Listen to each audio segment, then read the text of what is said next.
ദൈവമക്കളുമായി കർത്താവ് ഇങ്ങനെ കൂട്ടായ്മ ഒരുക്കിയത് ഓർത്ത് ഞാൻ ഒരിക്കൽ കൂടി കർത്താവിന് സ്തോത്രം കരയറ്റുകയാണ്. ഒരിക്കൽ കൂടി നിങ്ങളെല്ലാവരെയും ഞാൻ വന്ദനം ചെയ്യുകയാണ്. തീത്തോസിന്റെ ലേഖനം 2-ാം അധ്യായം അതിന്റെ 11-ാം വാക്യത്തിലേക്ക്, നമ്മുടെ കുറിവാക്യത്തിലേക്ക് വീണ്ടും ദൈവമക്കളുടെ ശ്രദ്ധയെ ഞാൻ ക്ഷണിക്കുകയാണ്. ഇന്നലെ ഈ വചനങ്ങൾ ശ്രദ്ധിച്ച പ്രിയപ്പെട്ടവരാണ് ബഹുഭൂരിപക്ഷം ആൾക്കാരും എന്ന് ഞാൻ വിശ്വസിക്കട്ടെ. എങ്കിലും നാം ആ ധ്യാനത്തിൽ മുൻപോട്ട് പോകുമ്പോൾ ഇന്നലെ പറഞ്ഞ കാര്യങ്ങൾ ചിലതൊക്കെ ഞാൻ ഓർപ്പിക്കാൻ ശ്രമിക്കാം. എങ്കിലും കർത്താവിന്റെ ആത്മാവിന് നമ്മളെ നടത്തട്ടെ, ഈ വചനങ്ങൾ നമ്മളെ ശുദ്ധീകരിക്കട്ടെ. കർത്താവിനോട് ഒരു പടിയോട് അടുക്കുവാൻ ഈ ഉപവാസ പ്രാർത്ഥന കാരണമായി തീരട്ടെ. അത് മാത്രമാണ് എൻ്റെ പ്രാർത്ഥന. ആ വാക്യം ഒന്ന് വായിച്ചാലും, തീത്തോസിന്റെ ലേഖനം 2-ാം അധ്യായം അതിന്റെ 11-ാം വാക്യം. For the grace of God has appeared, bringing salvation to all men. നാം ധ്യാനിച്ച അല്ലെങ്കിൽ ധ്യാനിച്ചു കൊണ്ടിരിക്കുന്ന ഈ വചനത്തിലേക്ക് വരുമ്പോൾ ഇവിടെ വളരെ ആഴമായ ആത്മീയ സത്യങ്ങൾ മറഞ്ഞു നിൽക്കുകയാണ്. പ്രത്യേകിച്ച് തീത്തോസ് ആരാണെന്നും ആ തീത്തോസ് എന്ന കഥാപാത്രത്തിന് ഈ കത്തെഴുതുമ്പോൾ ഇത് പശ്ചാത്തലത്തിലാണെന്ന് അല്പമായി നാം ഇന്നലെ നോക്കി. ക്രേത്ത എന്ന ദ്വീപിൽ പൗലോസ് തീത്തോസിനോടൊപ്പം ചില ആത്മീയ ശുശ്രൂഷകൾ നടത്തി. ദൈവത്തിന്റെ പ്രവൃത്തി അവിടെ കണ്ടു. ദൈവസഭ സ്ഥാപിതമായി. ഒരുപക്ഷെ പത്രോസിന്റെ പ്രസംഗത്തിൽ അപ്പോസ്തലപ്രവൃത്തി 2-ാം അധ്യായത്തിൽ തന്നെ ഒരു ആത്മീയ സമൂഹത്തിന്റെ ഉത്ഭവം ക്രേത്തയിൽ ഉണ്ടായി കാണും, ആ പെന്തക്കോസ്ത് നാളിലെ ആത്മപ്രവൃത്തി നിമിത്തം. എന്തു തന്നെ ആയാലും പൗലോസിൽ കൂടി ഒരു ദൈവപ്രവൃത്തി ഈ പട്ടണങ്ങളിൽ, ഈ ദ്വീപിൽ നടന്നു. അതിന് അനന്തര ഫലമായി പൗലോസ് മുൻപോട്ട് ട്രാവൽ ഓൺ ചെയ്യുമ്പോൾ, he's moving on to his next destination.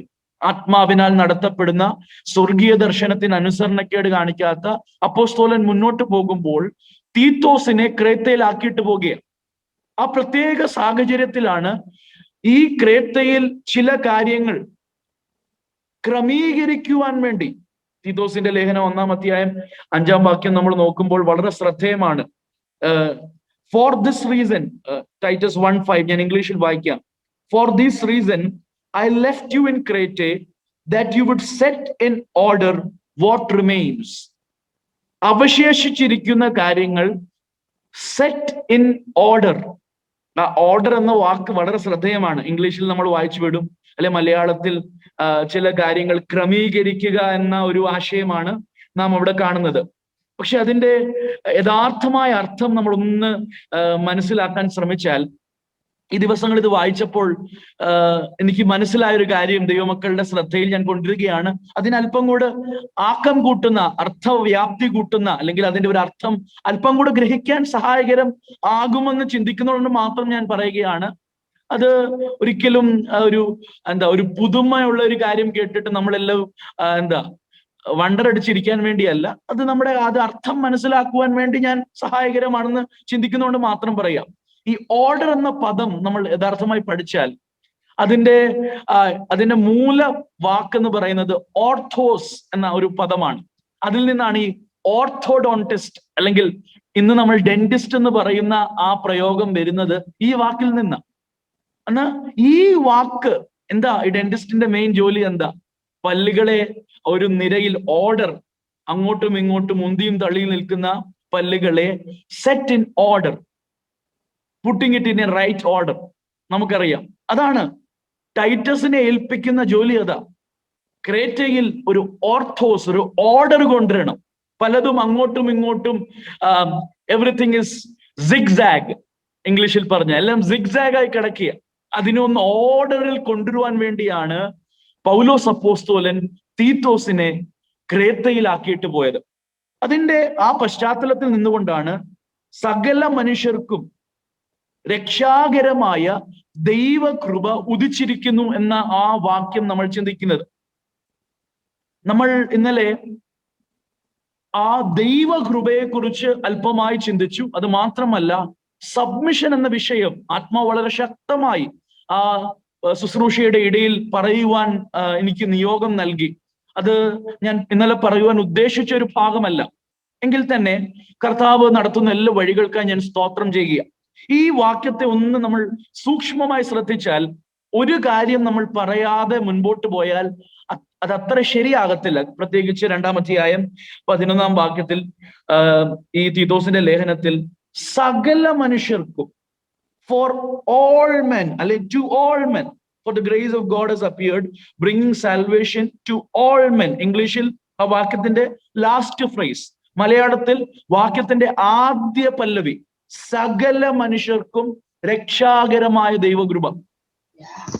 ഒരുപക്ഷെ ചില വർഷങ്ങൾക്ക് മുൻപായിരുന്നെങ്കിൽ ഈ വാക്യം എക്സ്പ്ലെയിൻ ചെയ്തില്ലെങ്കിലും കുഴപ്പമില്ലായിരുന്നു. ആ ഭാഗം എക്സ്പ്ലെയിൻ ചെയ്യാതിരിക്കുന്നത് അത്ര നല്ലതല്ല. ഇതൊന്നും നമ്മൾ എക്സ്പ്ലെയിൻ ചെയ്യാത്തത് കൊണ്ടാണ് ഇന്ന് നമ്മുടെ സമൂഹത്തിൽ ഈ പ്രശ്നമെല്ലാം ഉണ്ടായത്. ഉപരിതലത്തിൽ നാം ചില കാര്യങ്ങൾ ധൃതിയിൽ പറഞ്ഞു പോയി വചനം ആൾക്കാർക്ക് മനസ്സിലാകുന്ന നിലയിൽ ഗ്രഹിപ്പിക്കുവാൻ നമ്മൾ ഫെയിലായി. അത് നമ്മൾ സമ്മതിക്കണം. ഞാനിത് പ്രത്യേകിച്ച് എടുത്തു പറയാൻ കാര്യം, ഇപ്പോൾ ഒന്ന് ശാന്തമായി നിൽക്കുകയാണ്. പ്രത്യേകിച്ച് കഴിഞ്ഞ 1-2 വർഷം ഉയരുന്ന ഒരു തരംഗമുണ്ട്, യൂണിവേഴ്സലിസം. ഒരു കൂട്ടർ പറയുകയാണ്, ഈ വാക്യം എടുത്തു പറയാണ്, സകല മനുഷ്യർക്കും രക്ഷാകരമായ ദൈവകൃപ ഉദിച്ചിരിക്കുന്നു. എന്നാ സകല മനുഷ്യരും, ഒന്ന് വായിച്ചേ എന്ന് പറയും, നമ്മളെ കൊണ്ട് വായിപ്പിക്കും. എന്താ, സകല മനുഷ്യരാണോ? അല്ല, സകല മനുഷ്യരാ. സകല മനുഷ്യരെന്ന് പറഞ്ഞാൽ എല്ലാ മനുഷ്യരും, അതിലെല്ലാ മതക്കാരും എല്ലാ ജാതിക്കാരും എല്ലാവരും ഉണ്ട്. അതുകൊണ്ട് യേശു കർത്താവ് വന്നത് നിമിത്തം എല്ലാവരും സ്വർഗത്തിൽ പോകും, എന്ന് പറയുന്ന ഒന്നില്ല. അങ്ങനെ ഒരു ആശയം, അത് സംബന്ധമായ തർക്കങ്ങൾ അല്ലെങ്കിൽ വാദങ്ങൾ നിങ്ങളുടെ ആ നാട്ടിൽ പോലും നടന്നതായി ഞാൻ മനസ്സിലാക്കുന്നു. എന്നാ ഈ വാക്യം നമ്മൾ മനസ്സിലാക്കിയില്ലെങ്കിൽ ഇങ്ങനൊരു ചോദ്യം നമ്മുടെ നേരെ, question is coming. So all men, salvation for all men, does that mean everyone will go to heaven? Does that mean there is no hell? Does that mean because Jesus died for all people, so by default everyone is on the way to heaven? You don't need to preach at all, because if the salvation is accomplished for all men, or salvation is by default granted to all people, then what is the point in preaching the gospel? ഈ വാക്യത്തിന്റെ അർത്ഥം നമ്മളൊന്ന് മനസ്സിലാക്കണം. സകല മനുഷ്യർക്കും രക്ഷാകരമായ ദൈവകൃപ എന്ന് പറയുമ്പോൾ, സാൽവേഷൻ ഫോർ ഓൾ മെൻ എന്ന് പറയുമ്പോൾ, എല്ലാ മനുഷ്യർക്കും രക്ഷിക്കപ്പെടുവാനുള്ള സാധ്യത ചരിത്രത്തിൽ ഉദിച്ച ദൈവകൃപയിൽ അന്തർലീനമായി കിടപ്പുണ്ട്. യേശു ഒരു പ്രത്യേക ജനവിഭാഗത്തിന് വേണ്ടിയല്ല, മാനവകുലത്തിലുള്ള എല്ലാ മനുഷ്യർക്കും രക്ഷ സാധ്യമാക്കുന്ന നിലയിൽ എല്ലാവരുടെയും രക്ഷകനായാണ് ഈ ഭൂമിയിൽ വന്നത്. ഈ കൂട്ടർക്കോ ഇന്ന വിഭാഗത്തിൽപ്പെട്ടവർക്കോ ഈ യഹൂദന്മാർക്കോ എന്ന് പറഞ്ഞല്ല, എല്ലാവർക്കും രക്ഷ സൗജന്യമാണ്. Whosoever cometh. യോഹന്നാൻ 3:16 നമുക്ക് വളരെ സുപരിചിതമാണ്. വിശ്വസിക്കുന്ന ഏവനും. ഏവനും എന്ന വാക്കിന് ഒരു അതിർവഴമ്പ് മനുഷ്യൻ എന്ന നിലയിലോ ഒരു ശുശ്രൂഷകൻ എന്ന നിലയിലോ ആർക്കും കൽപ്പിക്കാൻ കഴിയത്തില്ല. ദൈവം പറഞ്ഞിരിക്കുക, ഏവനും, whosoever believeth. There is no distinction. Anyone can accept, anyone can avail himself of the benefits of the gospel. വിശ്വസിക്കുന്ന ഏവനും. വിശ്വസിക്കാതെ സുവിശേഷത്തെ തിരിച്ചറിയാതെ അല്ലെ സുവിശേഷത്തെ റിജക്ട് ചെയ്യുന്ന എല്ലാവരും ബൈ ഡിഫോൾട്ട് എല്ലാവരും സ്വർഗത്തിൽ പോകുക എന്ന് പറയുന്ന തത്വശാസ്ത്രം ബിബ്ലിക്കൽ അല്ല. The salvation of God is available to all men, but it is only available through faith. വിശ്വാസം എന്ന ഉപാധിയിൽ കൂടിയേ രക്ഷ സ്വായത്തമാക്കാൻ കഴിയത്തുള്ളൂ. ഞാനിത് വളരെ ദൃഢമായും ഇങ്ങനെ സ്പഷ്ടമായും തെളിച്ച് പറയാൻ കാര്യം, നമ്മുടെ യുവതി യുവാക്കന്മാർ ഈ ചോദ്യങ്ങൾ ഫേസ് ചെയ്യുന്നുണ്ട്. സുവിശേഷത്തിനൊരു യൂണിവേഴ്സൽ നേച്ചർ ഉണ്ട്, പക്ഷെ വിശ്വാസത്താൽ അത് ഏറ്റെടുക്കുന്നവർക്ക് മാത്രമേ അതിന്റെ സാധ്യതകൾ അനുഭവിക്കാൻ കഴിയത്തുള്ളൂ. ഒരു വാക്യം നമ്മൾ മനസ്സിലാക്കുമ്പോൾ അതിന്റെ പൂർണ്ണ അർത്ഥത്തിൽ മനസ്സിലാക്കണം. അത് മാത്രമല്ല, ഇതിനൊരർത്ഥം കൂടെ ഉണ്ട്. സകലർക്കും രക്ഷാകരമായ ദൈവകൃപ എന്ന് പറയുമ്പോൾ ഒരു വേദചിന്തകൻ ഇങ്ങനെയാണ് പറയുന്നത്, ഓൾ ക്ലാസസ് ഓഫ് മെൻ, എല്ലാ വിഭാഗത്തിൽപ്പെട്ട മനുഷ്യർക്കും, എല്ലാ മനുഷ്യർക്കും എന്ന ആശയം ചിന്തിക്കുന്നതിൽ തെറ്റില്ല, അവിടെയും വിശ്വാസമാണ് മാനദണ്ഡം. പക്ഷെ അല്പം കൂടെ വ്യക്തത വരുന്നത് ഓൾ ക്ലാസ് ഓഫ് മെൻ, കുബേരനെന്നോ കുചേരനെന്നോ ഇല്ല, കുലഹീനനോ കുലീനനോ എന്നില്ല, ധനവാനോ ധനഹീനനോ, ജീവിതത്തിന്റെ ഏത് സാഹചര്യത്തിലുള്ളവനോ, ത്വക്കിന്റെ നിറം എന്താണെന്നോ, ലോകത്തിലെ ഏത് ഭാഗത്തെ വംശത്തിൽ തന്റെ പേരുള്ള വ്യക്തിയാണെന്നോ ഒന്നുമില്ല. Irrespective of caste, creed, colour, race, ethnicity, this gospel is available.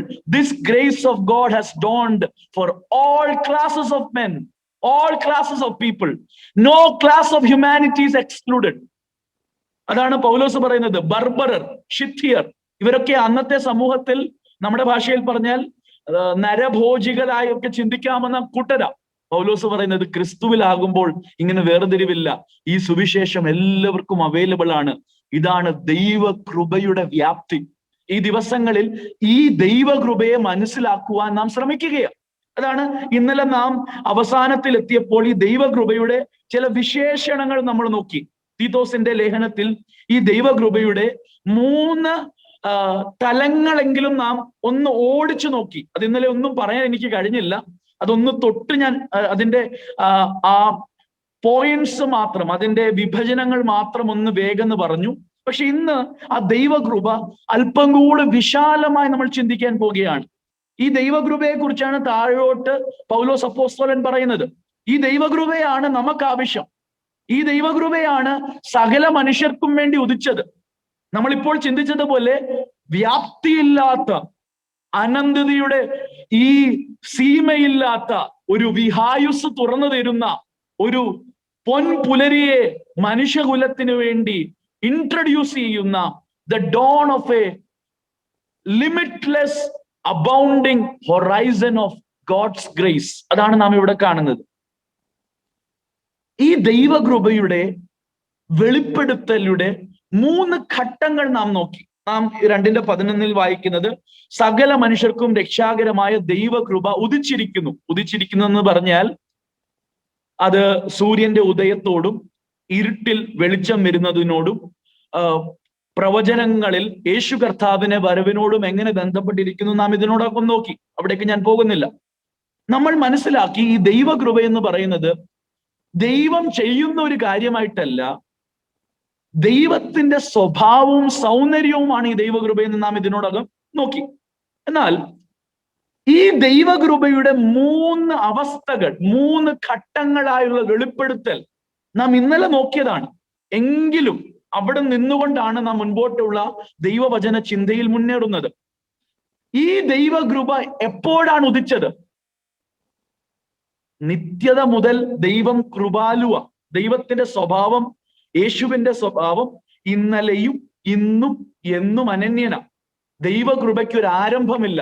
ദൈവത്തിന് ആരംഭമില്ലാത്തതുപോലെ കൃപയ്ക്ക് ആരംഭമില്ല.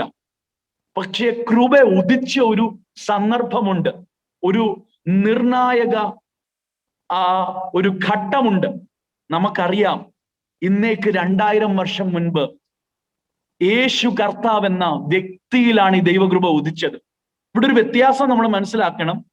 ഈ ലോകം പറയുന്ന ദൈവങ്ങളും ദൈവസങ്കല്പങ്ങളും മനുഷ്യരായ വ്യക്തികൾ ഇങ്ങനെ എന്തോ സിദ്ധി നേടി തപസ്സിരുന്നോ അല്ലെങ്കിൽ എന്തെങ്കിലുമൊക്കെ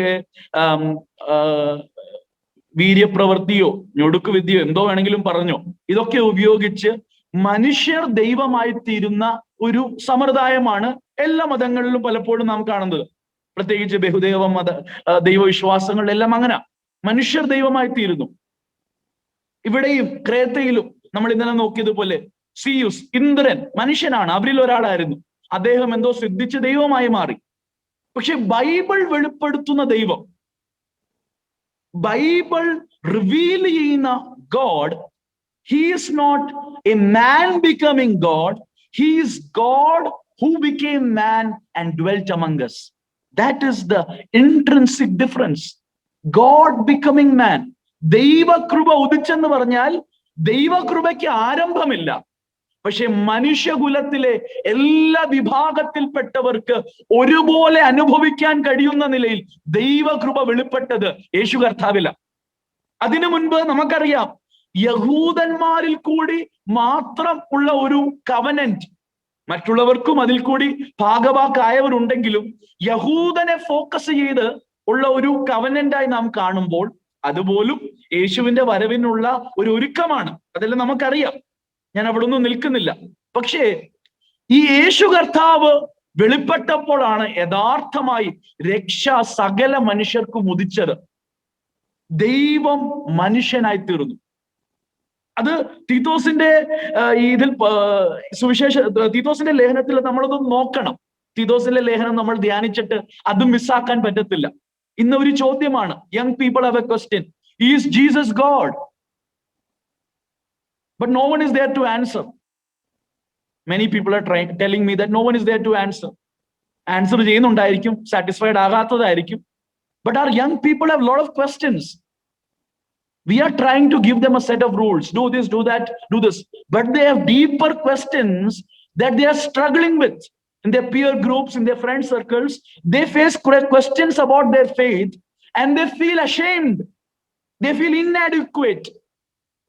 I know some young people are listening to me this morning time.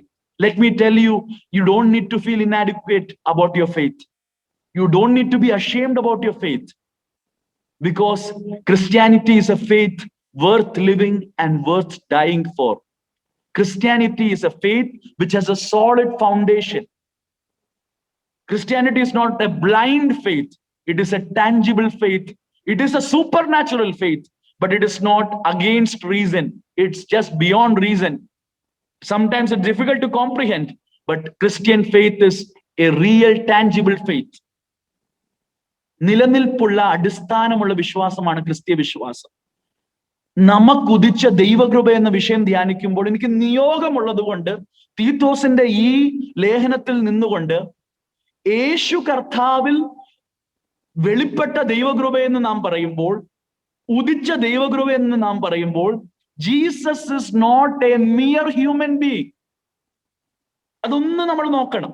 തീത്തോസിന്റെ ലേഖനം 1-ാം അധ്യായം അതിന്റെ 1 മുതലുള്ള വാക്യങ്ങൾ ഒന്ന് വായിച്ചാൽ, 1-ാം അധ്യായം 1, അവിടെ ഞാൻ അധികം നിൽക്കുന്നില്ല. തീത്തോസിന്റെ ലേഖനം 1-ാം അധ്യായം 1 മുതലുള്ള വാക്യങ്ങൾ ഒന്ന് മുൻപോട്ട് വായിച്ചാലും. നമ്മുടെ രക്ഷിതാവായ ദൈവത്തിന്റെ കൽപ്പന പ്രകാരം എന്നെ ഭരമേൽപ്പിച്ച പ്രസംഗത്താൽ തക്ക സമയത്ത് തന്റെ വചനം വെളിപ്പെടുത്തിയ ഭോഷ്കില്ലാത്ത ദൈവം സകല കാലത്തിനും മുമ്പേ വാഗ്ദത്തം ചെയ്ത ദൈവ നിത്യജീവന്റെ പ്രത്യാശ ഹേതുവായി തന്റെ വൃതന്മാരുടെ വിശ്വാസത്തിനും ഭക്തിക്കനുസരമായ സത്യത്തിന്റെ പരിജ്ഞാനത്തിനുമായി ദൈവത്തിന്റെ ദാസനും യേശുക്രിസ്തുവിന്റെ അപ്പോസ്തലനുമായ പൗലോസ് പൊതുവിശ്വാസത്തിന്റെ നിജപുത്രനായ തീത്തോസിന് എഴുതുന്നത്, പിതാവായ ദൈവത്തിൽ നിന്നും നമ്മുടെ രക്ഷിതാവായ ക്രിസ്തു യേശുവിൽ നിന്നും നിനക്ക് കൃപയും സമാധാനവും ഉണ്ടാകട്ടെ. ഈ വാക്യങ്ങളിലെ ഒരു പ്രത്യേക എക്സ്പ്ലനേഷൻ ഒന്നും ഞാൻ കൊടുക്കാൻ ആഗ്രഹിക്കുന്നില്ല. അവിടുത്തെ ചില പ്രയോഗങ്ങൾ, just see some usages. Titus 1 chapter 1 verses 1 to 4. Some specific phrases I'll just point out. ആദ്യം നമ്മൾ ഇംഗ്ലീഷ് ബൈബിളിൽ നോക്കുമ്പോൾ, മലയാളത്തിൽ അത് അല്പം അപ്സൈഡ് ഡൗൺ ആണ്, നോ പ്രോബ്ലം. ഇംഗ്ലീഷ് ബൈബിളിൽ നോക്കുമ്പോൾ തുടങ്ങുന്നത് തന്നെ ദൈവത്തിന്റെ ദാസനും യേശു കർത്താവിന്റെ അപ്പോസ്തലനുമായ, bond servant of God and apostle of Jesus Christ.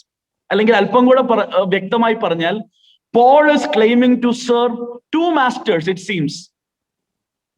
ദൈവത്തിന്റെ ദാസനാണ്, യേശുവിന്റെ അപ്പോസ്തലനാണ്.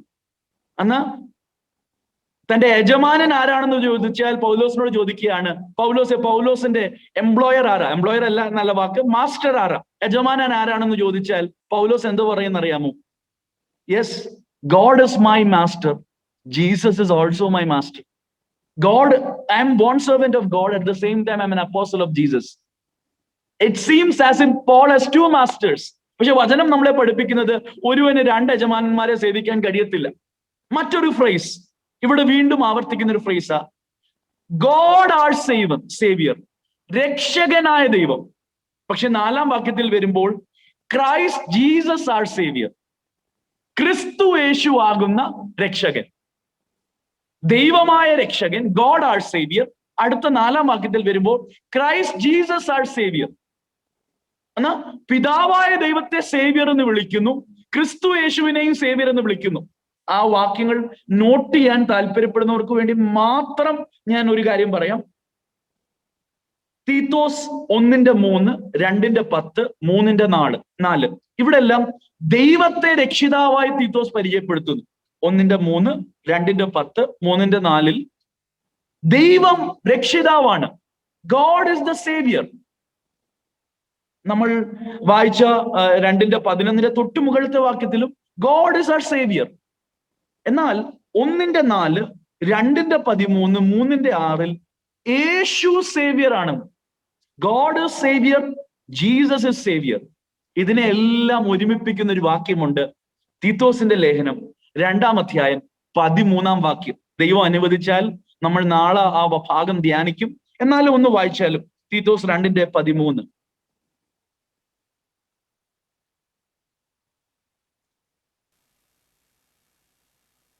ഭക്തികേടും പ്രപഞ്ചമോഹങ്ങളും വർജിച്ചിട്ട് ഈ ലോകത്തിൽ സുബോധത്തോടും നീതിയോടും ദൈവഭക്തിയോടും ജീവിച്ചു പോരേണ്ടതിന് അത് നമ്മെ ശിക്ഷിച്ചു വളർത്തുന്നു. 14-ാം വാക്യം.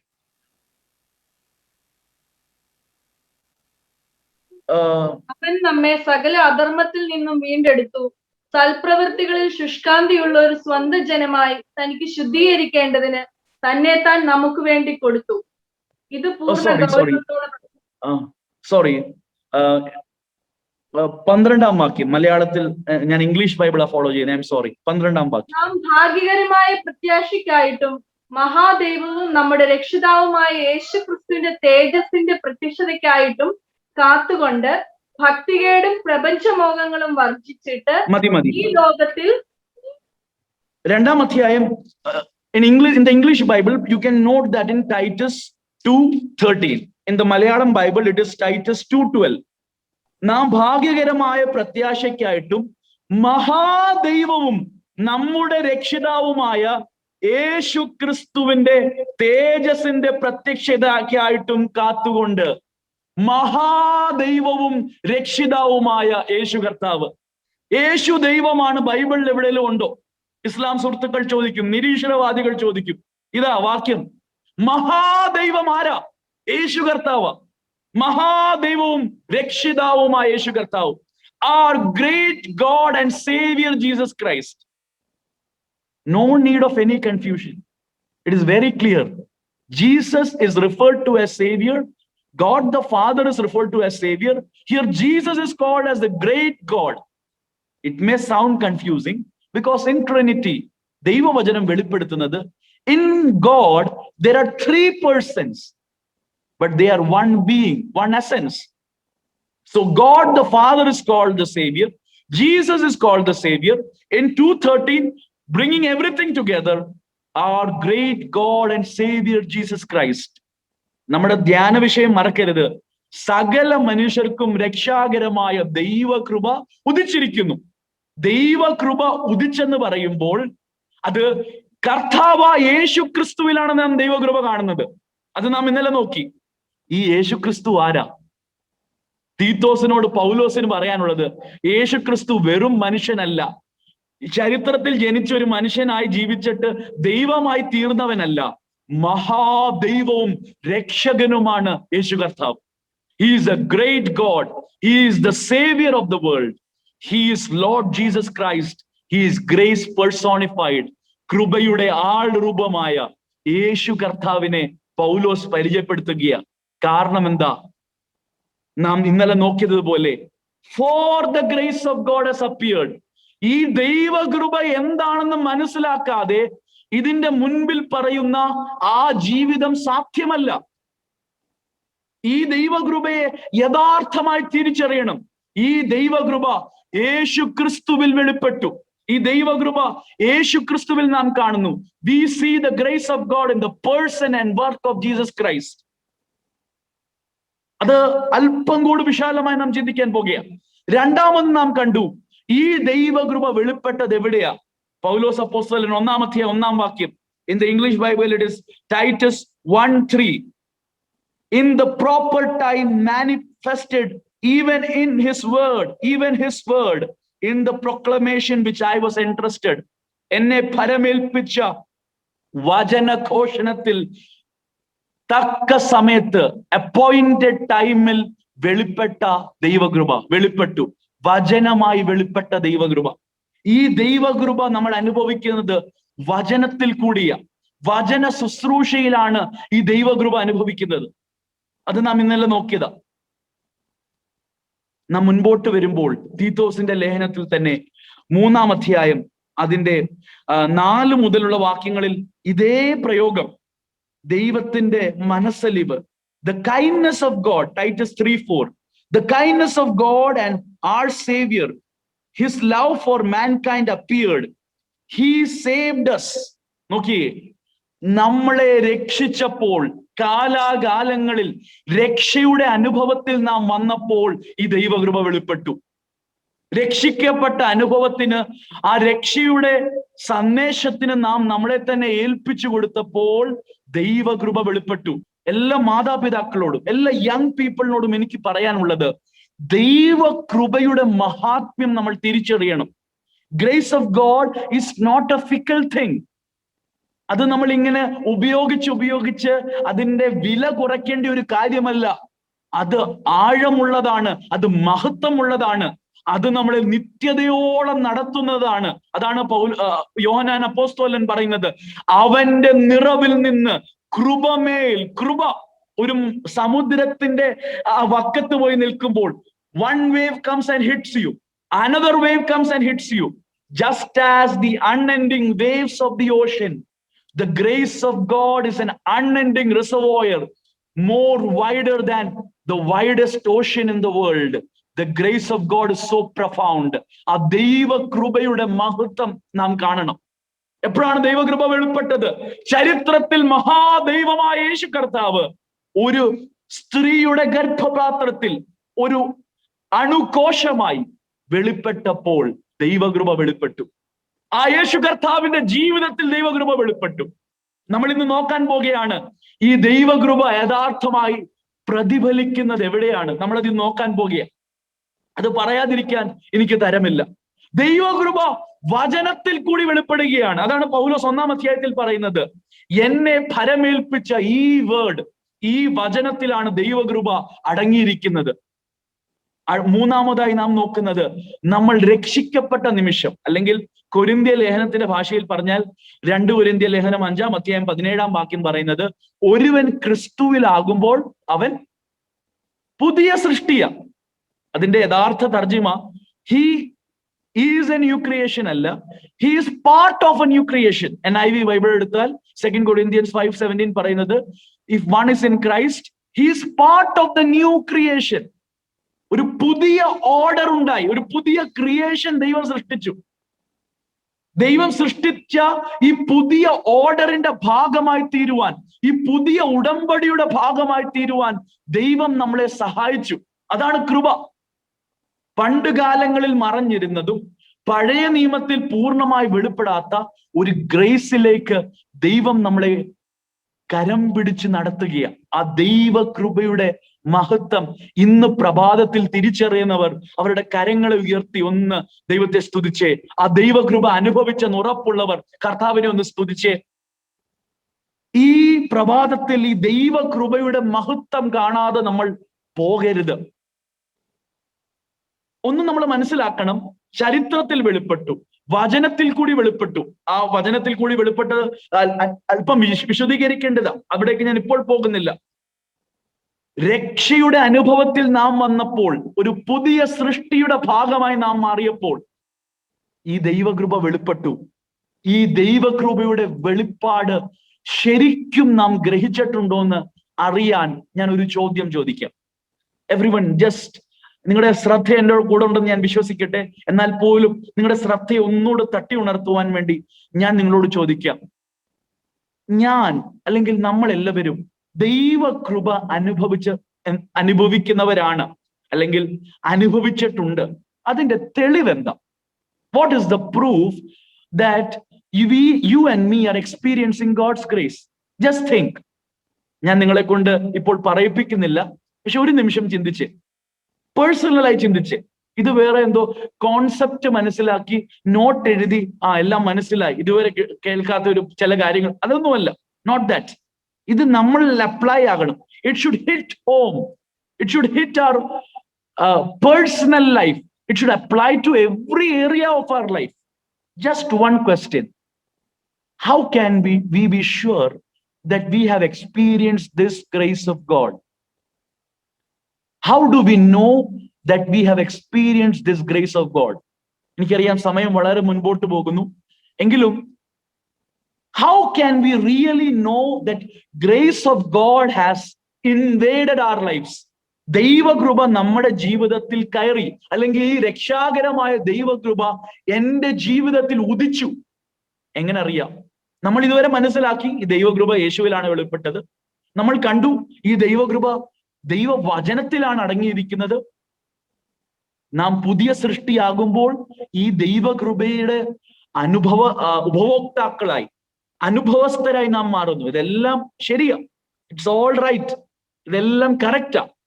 പക്ഷെ ഒരു personal question, how do we know that we really are experiencing grace and are recipients of grace? കൃപയുടെ ഉപഭോക്താക്കളാണെന്ന് നമുക്ക് എങ്ങനെ ഉറപ്പ് വരുത്താം? Just think. ഇനി ഞാൻ ദൈവകൃപ അനുഭവിച്ചു, അതിന്റെ തെളിവെന്താ? അതിന്റെ എവിഡൻസ് എന്താ? ഒരു നിമിഷം ചിന്തിക്കുക. നിങ്ങൾ പറയണ്ട, നിങ്ങളുടെ മനസ്സിൽ ചിന്തിച്ചാൽ മതി. പഴയ നിയമത്തിൽ കൃപ എന്ന ആശയം അധികമുണ്ടോ എന്ന് ചോദിച്ചാൽ ഉണ്ട്. ദൈവത്തിന്റെ സ്വഭാവം, God says I am a God of compassion, of kindness, gracious. ദൈവത്തിന്റെ സ്വഭാവമായി കൃപ വെളിപ്പെടുത്തുന്നുണ്ട്. ട്രൂ. അതുപോലെ തന്നെ ദൈവം ഉടമ്പടി ചെയ്ത ദൈവജനത്തോടുള്ള ബന്ധത്തിൽ യിശയ്യാ പ്രവാചകന്റെ പുസ്തകം 50-ാം അധ്യായം വായിക്കുമ്പോൾ, പർവ്വതങ്ങൾ മാറും, കുന്നുകൾ നീങ്ങും, mountains will be moved, but my covenant of grace and my loving kindness, എന്റെ ദയ മാറത്തില്ല, എന്റെ ഹെസേദ്, എന്റെ ഉടമ്പടി സ്നേഹം, എന്റെ ഉടമ്പടി നിമിത്തം ഞാൻ ചൊരിഞ്ഞ കൃപ മാറത്തില്ല. കൃപയുണ്ടോ? പഴയ നിയമത്തിൽ ഉണ്ട്. അവരോട് നമ്മൾ പോയി ചോദിക്കുക, ഇസ്രായേൽ മക്കളോട്, പഴയ നിയമത്തിലുള്ളവരോട് ചോദിക്കുക, നിങ്ങൾ ദൈവകൃപ അനുഭവിച്ചതിന്റെ തെളിവ് എന്താന്ന് ചോദിച്ചാൽ അവരെന്ത് പറയുമെന്നറിയാമോ? ഏറെക്കുറെ നമ്മൾ പറയുന്ന കാര്യം തന്നെ അവരും പറയും. അവര് പറയുന്നത്, yes, we have experience God's grace. God delivered us from Egypt. God gave us the promised land. Not only that, we have abundance. God gives us rain. He gives us good crops. He gives us good harvest. ആവർത്തന പുസ്തകം 28-ാം അധ്യായത്തിൽ പറയുന്ന അനുഗ്രഹങ്ങൾ അവരുടെ ജീവിതത്തിൽ വരുമ്പോൾ അവർ പറയും, yes, ഞങ്ങൾ ദൈവകൃപ അനുഭവിച്ചു. ന്യൂ ടെസ്റ്റ്മെന്റ് ചർച്ചിലാണെന്ന് പറയുന്ന നമ്മളോടും ചോദിച്ചാൽ, ആത്മാർത്ഥമായി പരമാർത്ഥമായി, have you experience God's grace? What is the proof എന്ന് ചോദിച്ചാൽ നമ്മൾ പറയും, yes, I have experience God's grace. ആർക്കും ചിന്തിക്കാൻ കഴിയത്തില്ലായിരുന്നു ഞാൻ ജീവിതത്തിൽ ഈ ഒരു നിലയിലെത്തും. അല്ലെങ്കിൽ എൻ്റെ കൂടെ UK-യിൽ വരുവാൻ പരിശ്രമിച്ച ഒത്തിരി പേരുണ്ട്. അവരുടെ ആപ്ലിക്കേഷൻ എല്ലാം റിജക്റ്റ് ആയപ്പോൾ ഞാൻ ഈ രാജ്യത്തിൽ വന്നു, ഞാൻ ദൈവകൃപ അനുഭവിച്ചു. അല്ലെങ്കിൽ ഞങ്ങളുടെ കൗണ്ടിയിൽ, അല്ലെങ്കിൽ ഞങ്ങളുടെ ചർച്ചിൽ ആർക്കും ഇല്ലാത്ത കാറ് എൻ്റെ കാർ പോർച്ചിലുണ്ട്. 1 അല്ല 2 അല്ല 3 ഉണ്ട്. ദൈവകൃപ ഞാൻ അനുഭവിച്ചു. അല്ലെങ്കിൽ എൻ്റെ വീട് നോക്കിയാൽ അറിയാം, അല്ലെങ്കിൽ എൻ്റെ ജോബ് പോർട്ട്ഫോളിയോ നോക്കിയാൽ അറിയാം, I am experiencing God's grace. നമ്മൾ പലപ്പോഴും ദൈവകൃപയെ നമ്മൾ അനുഭവിക്കുന്ന ഭൗതിക നന്മകൾ വെച്ചാണ് അളക്കുന്നത്. അല്ലെങ്കിൽ അല്ലെന്ന് പറയുക. If I am wrong, please correct me. Lot of times we evaluate God's grace based on the material things that God gives us. But does that constitute as proof of God's grace upon us? എന്താണ് ദൈവകൃപ? നമുക്ക് ദൈവകൃപ ശരിക്കും മനസ്സിലാകാത്തത് കൊണ്ടാണ് നാം പലപ്പോഴും ഭൗതിക സ്കെയിൽ വെച്ച് ദൈവകൃപ അളക്കുന്നത്. ഇപ്പൊ നമുക്ക് ജോലിയിൽ ഒരു പ്രൊമോഷൻ കിട്ടിയാൽ ആ ഞായറാഴ്ച വർഷത്തിൽ ഒരിക്കൽ പോലും പാട്ട് പാടാത്ത വ്യക്തിയാണെങ്കിലും ആ ഞായറാഴ്ച ഒരു പുതിയ പാട്ട് നമുക്ക് കാണും. ആ സാക്ഷ്യത്തിന് ഒരു പ്രത്യേക പൊലിപ്പ് കാണും. ദൈവമക്കളെ, എനിക്ക് വേണ്ടി പ്രാർത്ഥിച്ചതിന് നന്ദി. ദൈവം കൃപ കാണിച്ചു, എനിക്ക് ആ പ്രൊമോഷൻ കിട്ടി. നമ്മൾ അന്ന് ഭയങ്കര സ്പിരിറ്റിലാ. We are so happy, we are so rejoicing and we are bumbling and bubbling up. Good good, സന്തോഷിക്കുന്നതിൽ തെറ്റില്ല. മറ്റൊരു സാഹചര്യം ചിന്തിച്ചേ, പ്രത്യേകിച്ച് ഈ കോവിഡ് പശ്ചാത്തലത്തിൽ. You get a salary cut, pay cut, 50% pay cut. That Sunday how will your emotions be? അന്ന് സാക്ഷ്യമില്ല, അന്ന് പാട്ടില്ല, അന്ന് 4 പേര് വന്ന് ചോദിക്കും, എന്തോ പറ്റി അമ്മാമേ? അങ്ങനത്തെ ഒരു മനോവ്യസനത്തിന്റെ മൂകമായ മുഖം ആണ്, മൂകമായ വികാരങ്ങൾ മുഖത്ത് പ്രകടിപ്പിച്ചുകൊണ്ടായിരിക്കും നമ്മൾ ഇരിക്കുന്നത്. സഭയിലുള്ള എല്ലാവരും വന്ന് ചോദിച്ചിരിക്കും. അതുപോലെ ആയിരിക്കും നാം അവിടെ വന്നിരിക്കുന്നത്. ഒരു സ്തോത്രമില്ല, ഒരു ഹല്ലേലൂയ ഇല്ല. പിന്നെ ആ കീബോർഡ് എത്ര വായിച്ചാലും, ശിവപാസ്റ്റർ എത്ര നമ്മളെ ചാർജ് ചെയ്യാൻ നോക്കിയാലും ആട്ടുകല്ലിന് കാറ്റ് പിടിച്ചതുപോലെ നമ്മൾ ഇരിക്കും. കാരണം എന്താ? 50% of my salary is gone. How can I rejoice? God has been not so good to me this week. We will say God is good all the time. All the time God is good. We will all say that as a chant, as a cliche. But we don't mean that. When things go tough in our workplace, in our circumstances, yes, tough times do come. There or here, wherever in the world you are, whatever situation you are living in, tough times do come. But how do you measure up God's grace in tough times? That all depends on your understanding of God's grace. എന്താണ് ദൈവകൃപ? പലപ്പോഴും ദൈവകൃപ നമ്മുടെ ജീവിതത്തിലെ ചില നന്മകൾ വെച്ച് നാം അളക്കുമ്പോൾ യഥാർത്ഥ ദൈവകൃപ നമ്മൾ മനസ്സിലാക്കണം, ഓർക്കണം. ആ ദൈവകൃപയുടെ അളവുകോലുകൾ ഇന്ന് പ്രഭാതത്തിൽ മാറണം. ദൈവകൃപ യഥാർത്ഥമായി ഗ്രഹിക്കണം. ഈ ദൈവകൃപയുടെ ഡെഫിനിഷൻ എന്ന് പറയുന്നത് ഞാൻ നിങ്ങളോട് പറഞ്ഞു. Don't look anywhere else, look at the person of Jesus. ഞാൻ മറ്റൊരു പുതിയ നിയമ ഭാഗത്തിലേക്ക് നിങ്ങളെ കൊണ്ടുപോകുമ്പോൾ ഞാൻ പറയുവാൻ ശ്രമിക്കുന്ന ആ ആശയം അല്പം കൂടെ വ്യക്തമാകും. 2 കൊരിന്ത്യർ ലേഖനം 8-ാം അധ്യായം 9-ാം വാക്യത്തിലേക്ക് ദൈവമക്കളെല്ലാം അവരുടെ പേജസ് ഒന്ന് തിരിക്കണമേ. 2 Corinthians chapter 8 verses 9. അവിടെ ഒരു വളരെ അനുഗ്രഹിക്കപ്പെട്ട ദൈവകൃപയുടെ വിവരണം നാം കാണുന്നു. 2 കൊരിന്ത്യർ ലേഖനം 8-ാം അധ്യായം 9-ാം വാക്യം. ഒരാൾക്ക് ശബ്ദം ഉയർത്തി വായിക്കും. നമ്മുടെ കർത്താവായ യേശുക്രിസ്തു സമ്പന്നനായിരുന്നിട്ടും അവന്റെ ദാരിദ്ര്യത്താൽ നിങ്ങൾ സമ്പന്നരാകേണ്ടതിന് നിങ്ങൾ നിമിത്തം ദരിദ്രനായി തീർന്ന കൃപ നിങ്ങൾ അറിയുന്നുവല്ലോ. നിങ്ങൾ നിമിത്തം ദരിദ്രനായി തീർന്ന കൃപ നിങ്ങൾ അറിയുന്നുവല്ലോ. ഇംഗ്ലീഷ് പരിഭാഷയാണ് എന്നെ എപ്പോഴും സ്വാധീനിക്കുന്നത്. 2 Corinthians chapter 8 verses 9. For you know the grace of our Lord Jesus Christ. യേശു കർത്താവിന്റെ കൃപ നിങ്ങൾ അറിയുന്നു. എന്താണ് യേശു കർത്താവിന്റെ കൃപ? യേശു കർത്താവിന്റെ കൃപ അറിയാമോ എന്ന് ചോദിച്ചാൽ നമ്മൾ എല്ലാവരും പറയും അറിയാം. വേണേ 2 പാട്ടുകൂടെ പാടിത്തരും കൃപയെ കുറിച്ച്. എല്ലാവർക്കും അറിയാം. But we are all just wallowing in the shallow realms of God's grace. ദൈവകൃപയുടെ ആഴം മനസ്സിലാക്കാൻ നമ്മൾ ശ്രമിക്കുന്നില്ല. ഉപരിതലത്തിൽ ഉപരിവിപ്ലവമായി നമ്മൾ മനസ്സിലാക്കിയ നോക്കിയേ, പൗലോസ് ഡിഫൈൻ ചെയ്യുകയാണ്. This is the grace of our Lord Jesus Christ. നമ്മൾ ഇന്നലെ പറഞ്ഞു, grace of the lord Jesus Christ അല്ലെങ്കിൽ grace of God is personified in the person of Jesus. യേശു കർത്താവിലാണ്. കൃപയ്ക്ക് ഒരു ആൾ രൂപം കൊടുത്താൽ അതാരാ? യേശു കർത്താവ്. ഇവിടെ പൗലോസ് പറയാണ്, യേശു കർത്താവിന്റെ കൃപ നിങ്ങൾ അറിയുന്നു. എന്താണ് യേശു കർത്താവിന്റെ കൃപ? എന്തുവാണ് ഈ ദൈവകൃപ? What is this grace? നമ്മളൊരു സൂപ്പർഫിഷ്യൽ റീഡിംഗ് നടത്തിയാൽ നമ്മളെ എല്ലാവരെയും പണക്കാരാക്കാൻ വേണ്ടി യേശു ദരിദ്രനായി തീർന്നു. അന്ന് ക്രിസ്ത്യൻ ലൈഫിന്റെ ആകത്തുക എന്ന് പറഞ്ഞാൽ നമ്മളെ എല്ലാവരെയും അംബാനിയോ അദാനിയോ അല്ലെങ്കിൽ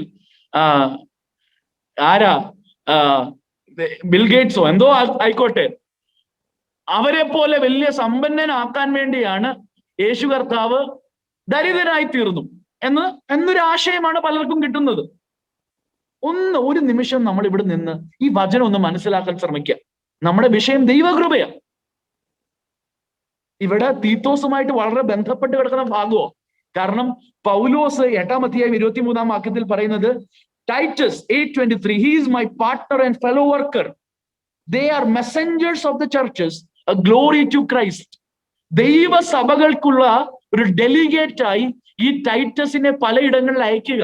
കാരണം ഇന്നത്തെ കോവിഡ് പശ്ചാത്തലം പോലെ ഒരു യൂണിവേഴ്സൽ ഫെമൈൻ, ലോകമെമ്പാടവും ഒരു ഫെമൈൻ വന്നു, ഒരു ഭക്ഷണമില്ലാത്ത ഒരു അവസ്ഥ വന്നു. ഈ ഫെമൈനിൽ ജെറുസലേം ചർച്ചാണ് ഏറ്റവും അധികം സഫർ ചെയ്തത്. അഗബസ് പ്രവാചകൻ പറഞ്ഞു, എന്താ പറഞ്ഞെന്നറിയാമോ? ഒരു ലോകത്തെ മൊത്തം ബാധിക്കുന്ന വേൾഡ് വൈഡ് ഫെമൈൻ വരാൻ പോകുക. ഇന്ന് വേൾഡ് വൈഡ് പാൻഡമിക് വന്നതുപോലെ വേൾഡ് വൈഡ് ഫെമൈൻ വന്നു. പക്ഷെ ഒരു വ്യത്യാസമുണ്ട്. വേൾഡ് വൈഡ് പാൻഡമിക് വന്നപ്പോൾ ആദ്യത്തെ 1-2 മാസമെങ്കിലും നമ്മളുടെ ഇടയ്ക്കുള്ള വിദഗ്ധർ പറഞ്ഞത്, ഇത് ദൈവമക്കൾക്ക് വരത്തില്ല, ഇത് മറ്റ് ജാതികൾക്കുള്ളതാ. നമ്മൾ പാട്ടൊക്കെ എഴുതി, കുഞ്ഞാടിന്റെ രക്തം എന്റെ വീടിന്റെ മുദ്രയാണെന്നും ഇതിന്റെ അകത്തോട്ട് ഈ കോവിഡ് ഒന്നും വരത്തില്ലെന്നും പാട്ട് എഴുതിയെങ്കിലും 4-5 മാസം കഴിഞ്ഞപ്പോൾ നമുക്ക് മനസ്സിലായി, ഇത് വരിക മാത്രമല്ല, നമ്മുടെ ഇടയിൽ ഭക്തിയോട് ജീവിച്ച കർത്തൃദാസന്മാരെ വീട്ടിൽ കൊണ്ടുപോകാനുള്ള വാഹനമായിരുന്നു. അന്നും ഇന്നും അന്നേ ഞാൻ പറഞ്ഞ കാര്യമുണ്ട്. എനിക്ക് അവസരം കിട്ടുന്ന എല്ലായിടത്തും അന്നും ഞാൻ പറയുന്നുണ്ട്, അഗബസ് പറഞ്ഞ ഫെമൈൻ ഏറ്റവും അധികം എഫക്ട് ചെയ്തത് ലോക മനുഷ്യനെ അല്ല. അഗബസ് പറഞ്ഞ ഫെമൈൻ ഏറ്റവും അധികം എഫക്ട് ചെയ്തത് ജെറുസലേം ചർച്ചിനെ.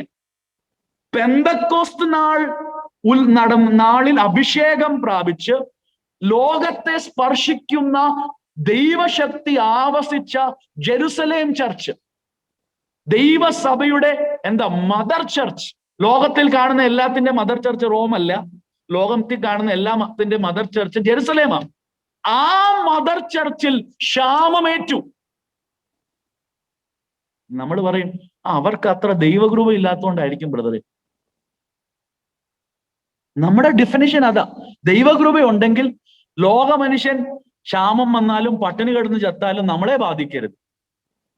കാരണം നമ്മൾ ദൈവകൃപയെ മനസ്സിലാക്കുന്നത് ഒരു പഴയ ഉടമ്പടിയിൽ ജീവിക്കുന്ന വ്യക്തിയെ പോലെയാണ്. ലോക മനുഷ്യനുള്ള ഒരു തിന്മയും എനിക്ക് വരരുത്, ലോക മനുഷ്യനുള്ള നന്മയേക്കാൾ അധികം എനിക്ക് വരണം. ലോകപ്രകാരം അതിന്റെ അർത്ഥം എനിക്ക് ദൈവകൃപയുണ്ട്. ഈ പ്രത്യേക സാഹചര്യത്തിലാണ് പൗലോസ് ഈ വചനം എഴുതുന്നത്. ഈ പ്രത്യേക ക്ഷാമമേശിയപ്പോൾ യെരുശലേം ചർച്ചിന്റെ ബുദ്ധിമുട്ട് മാറ്റാൻ പൗലോസ് ഈ ജാതീയ സഭയിലെല്ലാം ഒരു കളക്ഷൻ നടത്തി. തനിക്ക് വേണ്ടിയല്ല, കുറ്റിപ്പിരിവ് തനിക്ക് വേണ്ടി ബക്കറ്റ് പിരിവ് നടത്തിയതല്ല. ഞാൻ പറയുന്നതിൽ ക്ഷമിക്കണം, പലപ്പോഴും ഞാനത് നേരിട്ട് കണ്ടിട്ടുണ്ട്. ഒരു ദേവദാസൻ ഒരു വെളിനാട്ടിൽ പോയി, ദേവദാസൻ അല്ല, ഒരു വ്യക്തി വെളിനാട്ടിൽ പോയി പറഞ്ഞു, ഞാനൊരു ഓർഫനേജ് നടത്തുന്നുണ്ട്, അത് ഒരു വൃദ്ധസദനം ഉണ്ടെന്ന് പറഞ്ഞത് ഞാൻ കേട്ടു. ഞാൻ അത് ഒരു കഥ, ഒരു ഉണ്ടാക്കിയ കഥയല്ല. ആ ദേവദാസന്റെ അല്ലെങ്കിൽ ആ വ്യക്തിയുടെ നാട്ടിലുള്ള ഒരു വ്യക്തി ആ യോഗത്തിനുണ്ടായിരുന്നു. യോഗം കഴിഞ്ഞപ്പോൾ ഈ വ്യക്തിയോട്, ശുശ്രൂഷിച്ച വ്യക്തിയോട് ചോദിച്ചു, ഞാൻ അറിഞ്ഞില്ലല്ലോ എപ്പോഴാ അനാഥയാലയവും വൃദ്ധസദനവും തുറന്നതെന്ന്. അന്ന് ഒരു മടിയുമില്ലാതെ അദ്ദേഹം പറഞ്ഞത്, ഞാൻ ഇങ്ങോട്ട് വന്നപ്പോൾ എൻ്റെ 2 മക്കൾ അനാഥരെ പോലെയും എൻ്റെ ഭാര്യ ഒരു നിർധനയായ വൃദ്ധയെ പോലെ ആയല്ലോ, അതാണ് ഞാൻ ഉദ്ദേശിച്ചത് എന്ന് മടി കൂടാതെ പറഞ്ഞത് ഞാൻ എൻ്റെ ശ്രദ്ധയിൽപ്പെട്ടിട്ടുണ്ട്. അങ്ങനത്തെ ഒരു പിരിവല്ല ഇത്. പൗലോസ് ദൈവസഭ, യെരുശലേം സഭയുടെ ഒരു അവസ്ഥ തിരിച്ചറിഞ്ഞ് അതിനൊരു സൊല്യൂഷൻ ഉണ്ടാക്കുക. ആ സൊല്യൂഷനിൽ കൊരിന്ത് സഭ ഭാഗവാക്കാകാമെന്ന് 8:6 വായിക്കുമ്പോൾ, you had previously told Titus that you would complete the gracious work which you began. തീത്തോസിനോട് ഒരു വാക്ക് പറഞ്ഞതാ, ഞങ്ങളും സപ്പോർട്ട് ചെയ്യാം. പക്ഷെ ഇതിന്റെ ഇടയ്ക്ക് പൗലോസുമായിട്ട് അല്പം ഒരു സ്വരച്ചേർച്ച ഇല്ലായ്മ ഉണ്ടായി. ആദ്യം ഭയങ്കര കമ്മിറ്റ്മെന്റ് ആയിരുന്നു, ഞാൻ പോകാം, ഞാൻ പ്രവർത്തിക്കാം, ഞാൻ ഇത്ര രൂപ തരാം. ഇടയ്ക്ക് ഒന്ന് പൗലോസുമായി തെറ്റിയപ്പോഴത്തേക്ക് കമ്മിറ്റ്മെന്റ് മറന്നു. കാരണം ഇവർ കമ്മിറ്റ്മെന്റ് ദൈവത്തോടല്ല നടത്തിയെന്ന് തോന്നി, പൗലോസിനോടാ നടത്തിയത്. നമ്മുടെ സഭകളിലും ഇത് പറ്റാറുണ്ട്. പലപ്പോഴും പാസ്റ്ററോട് ഭയങ്കര അടുപ്പത്തിൽ ഇരിക്കുമ്പോൾ നമ്മൾ വലിയ കാര്യങ്ങളൊക്കെ പറയും.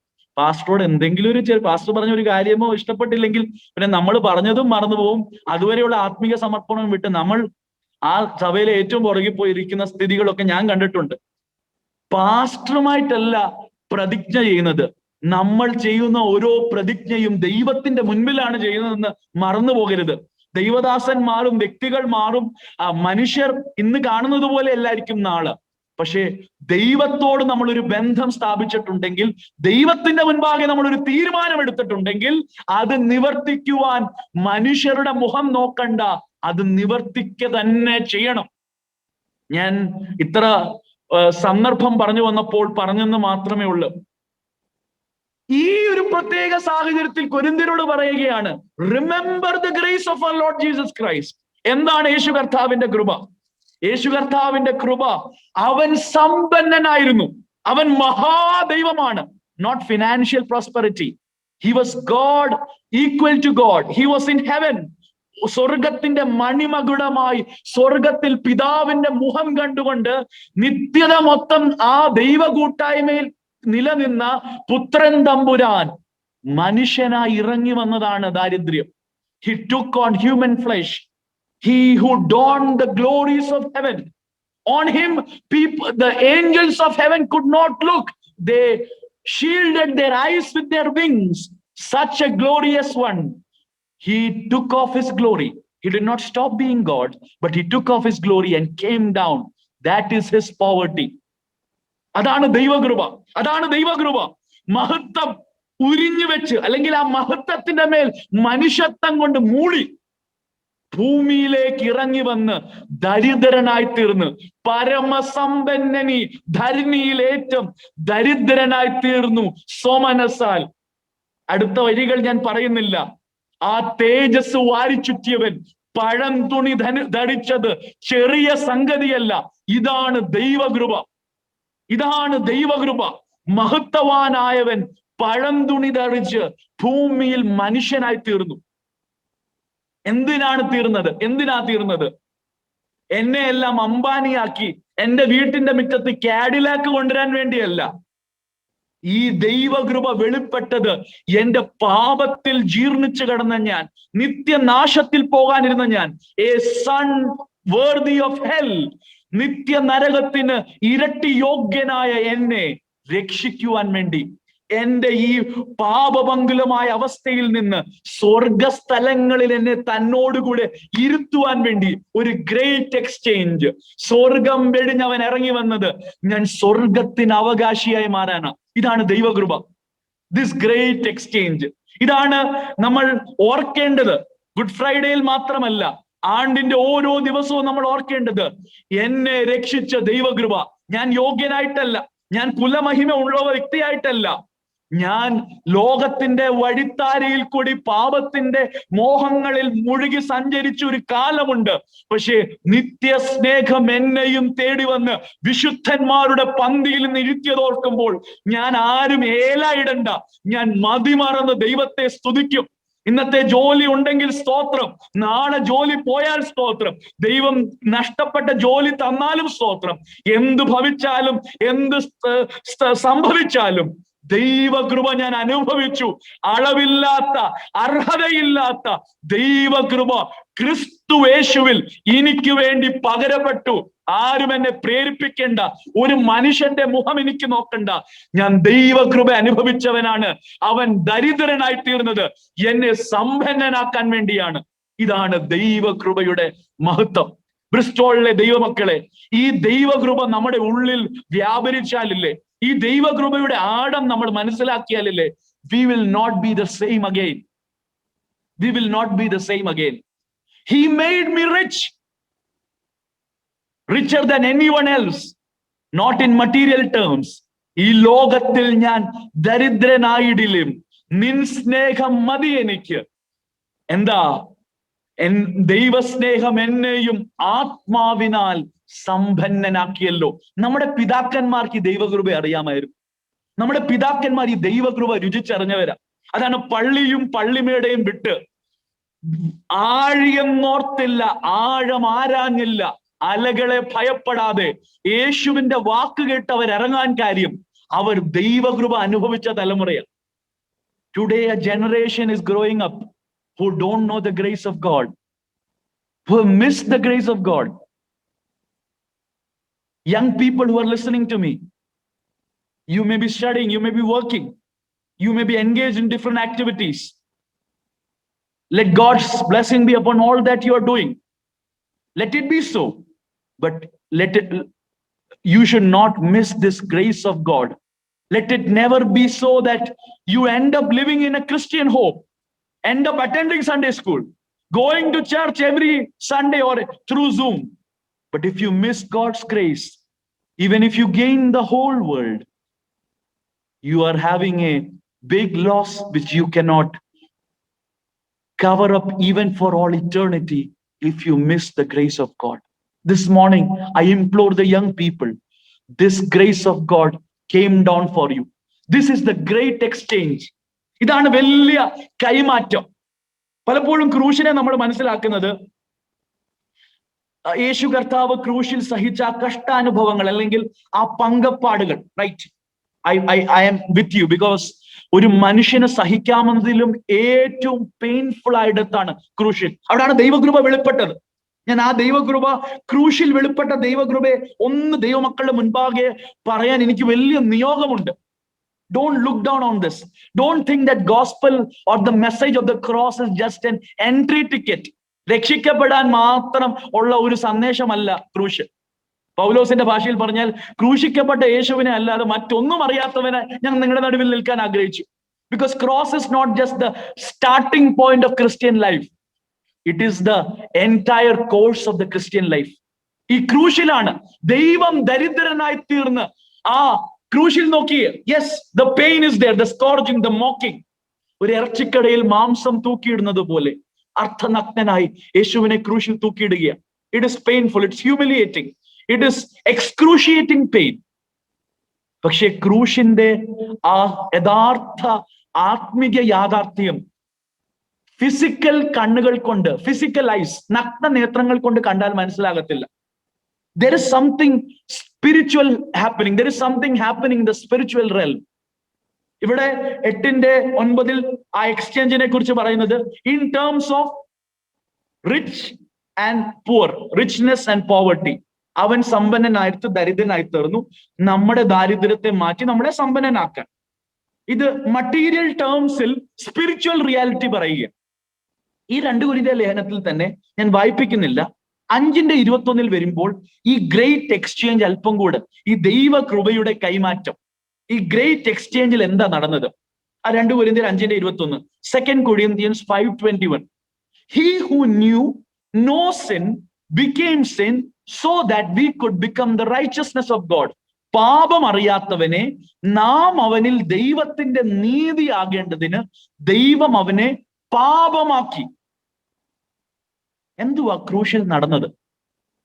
What happened on the cross? പ്രത്യേകിച്ച് ഈ ഒരു സന്ദർഭത്തിൽ നമ്മളത് ധ്യാനിക്കുന്നത് വളരെ അപ്രോപ്രിയേറ്റ് ആണ്. എന്നാലും ക്രൂശിലെ ഈവെന്റ്സിനെ I was not about to go into that much, but the Lord is telling me that we need to get right in the basics itself, because today's Pentecostalism, our basics itself are misplaced. നമുക്ക് അടിസ്ഥാനം തന്നെ ഇല്ല. എന്താ സുവിശേഷം? എന്താ ക്രൂശ്? സ്നാനക്കടവിൽ നിൽക്കുമ്പോൾ യേശു എന്റെ പാപത്തിന് വേണ്ടി മരിച്ചു, ഞാൻ വിശ്വസിക്കുന്നു, ഞാൻ ഏറ്റു പറയുന്നു, യേശു ഉയർത്തെഴുന്നേറ്റു, യേശു വരുന്നു, നിന്റെ സാക്ഷ്യവാചത്തിന് അനുസരണമായി ഞാൻ മുക്കിപ്പൊക്കുന്നു. Good, that's all good. But do we really understand what it means when we say that Jesus died for me? പലപ്പോഴും നമ്മുടെ പിള്ളേരെയൊക്കെ സൺഡേ സ്കൂളിലോ ഒരു പ്രത്യേക പരിപാടിയിലൊക്കെ നമ്മളെല്ലാം എഴുന്നേപ്പിച്ച് നിർത്തും. എന്നിട്ട് പറയാം, രക്ഷിക്കപ്പെട്ട ആരൊക്കെയുണ്ട്? രക്ഷിക്കപ്പെട്ട ഇത്ര പേര് കാണും, ബാക്കി ആരും രക്ഷിക്കപ്പെടാത്തവരാണോ? അല്ലയോ, രക്ഷിക്കപ്പെട്ടിട്ടില്ലേ? എന്നാ ഞാൻ പറയുന്ന പ്രാർത്ഥന ഏറ്റുപറ, ഞാൻ ഇന്നു മുതൽ കർത്താവിനെ സ്വീകരിക്കുന്നു. ഇവന് പോയി പിന്നെ കളിക്കണം, കൂട്ടുകാരുടെ കൂടെ പോയി മുറ്റത്തോട് ഓടണം. അവൻ ഇത് എങ്ങനെയും ഇതൊന്നും പറഞ്ഞു തീർക്കട്ടെ, ഈ ശല്യം മാറട്ടെ എന്ന് പറഞ്ഞ് ഇവൻ ഇതെല്ലാം ഏറ്റുപറയും. അങ്ങോട്ടും ഇങ്ങോട്ടും അതിന്റെ ഇടയ്ക്ക് നോക്കി ചിരിക്കും. അതല്ല രക്ഷിക്കപ്പെടുന്നത്. We missed the big time. We have missed it all. We have missed it. എന്നിട്ട് ഈ രക്ഷിക്കപ്പെടാത്തതിനെ കൊണ്ടുപോയി 15-ാം വയസ്സാകുമ്പോഴത്തേക്ക് it is you are growing up. You have reached the 10th grade, 10th standard. എല്ലാവരും സ്നാനപ്പെടുന്നു. ചർച്ച നീ മാത്രമേ ഉള്ളൂ ഈ പ്രായത്തിൽ സ്നാനപ്പെടാത്തത്. പിന്നെ ആ എല്ലാ പിള്ളേരുടെ കൂടെ എന്താ ഹേർഡ്സ് ഓഫ് കാറ്റലിനെ കൊണ്ടുപോയി കുളിപ്പിക്കുന്നത് പോലെ നമ്മൾ ഇവരെ എല്ലാവരെയും കൊണ്ട് മുക്കിപ്പൊക്കുക. പണ്ടൊരു ദേവദാസൻ പറഞ്ഞത്, ചെറിയ കടുംകെട്ടിയാണെങ്കിലും പോത്തിനെന്തറിയാം ഏത്തവാഴ എന്ന് പറഞ്ഞതുപോലെയാണ് ഇതിന്റെ ഒരു അർത്ഥവും ഇതിന്റെ ഒരു ആഴവും അറിയാതെ, with no idea of what is the cross, we just dip in the water. And അന്ന് വരെ അവര് ഒരു വീട്ടിന്റെ പൊത്തുവരുത്തത്തിൽ ഒതുങ്ങിക്കൂടി ജീവിച്ചു. സ്നാനപ്പെട്ട് കഴിഞ്ഞ് നമ്മൾ ചിന്തിക്കാവുന്നതിനും അപ്പുറത്തെ മ്ലേച്ഛതയിൽ അവര് പോയി മുങ്ങുകയാണ്. What is happening in our Christendom? നമ്മുടെ ആത്മീക സമൂഹത്തിൽ എന്താ സംഭവിക്കുന്നത്? We miss the message of God's grace. എനിക്കിതിന്റെ ആ 12-ാം വാക്യത്തിൽ കയറണമെന്നുണ്ട്. ഈ ദൈവകൃപ നമ്മളെ എന്താ പഠിപ്പിക്കുന്നത്? പക്ഷെ ദൈവത്തിന്റെ ആത്മാവ് എന്നോട് വളരെ ശക്തമായി പറയുക, especially for young people, I want you to understand the gospel. What happen on the cross? Yes, the pain is excruciating. Yes, the pain is unbearable. Yes, Passion of Christ depicts that pain to some extent. Yes, it's good to see that, I believe. But what happened on the cross is beyond the passion. I'll just tell you a few things. You can just note it down. You can read it. When we go to the Gospel of Mark 15:22, Jesus was crucified at the 3rd hour.